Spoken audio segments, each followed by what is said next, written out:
રાજકોટ કોંગ્રેસના પૂર્વ નેતાએ મુખ્યમંત્રીને લખ્યો છે પત્ર।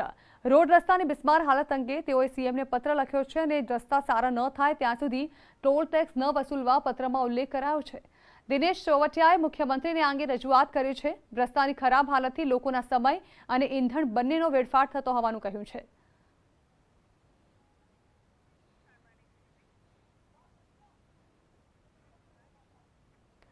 સુરતમાં ફરી એકવાર કોર્પોરેટર ખુરશીનો વિવાદ સામે આવ્યો। અધિકારીની ખુરશી પર મહિલા કોર્પોરેટર બેઠા।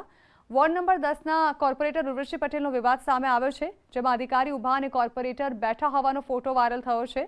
અધિકારીની ખુરશી પર બેસી જતા ચર્ચાનો વિષય બન્યો છે। તો આ પ્રકારની ઘટના પહેલીવાર સામે નથી આવી। સુરતમાં ફરી એકવાર કોર્પોરેટર ખુરશીનો વિવાદ સામે આવ્યો છે, જેમાં અધિકારીની ખુરશી પર એક મહિલા કોર્પોરેટર બેઠા હોવાના ફોટોઝ વાયરલ થઈ રહ્યા છે। વોર્ડ નંબર 10ના કોર્પોરેટર ઉર્વશી પટેલ આ ખુરશી પર બેસી ગયા હતા, જેમાં અધિકારી ઊભા રહ્યા હોય અને કોર્પોરેટર બેઠા હોવાનો ફોટો વાયરલ થઈ રહ્યો છે। હાલ મહિલા કોર્પોરેટર અધિકારીની ખુરશી પર બેસી જતા તે ચર્ચાનો વિષય બની રહ્યો છે।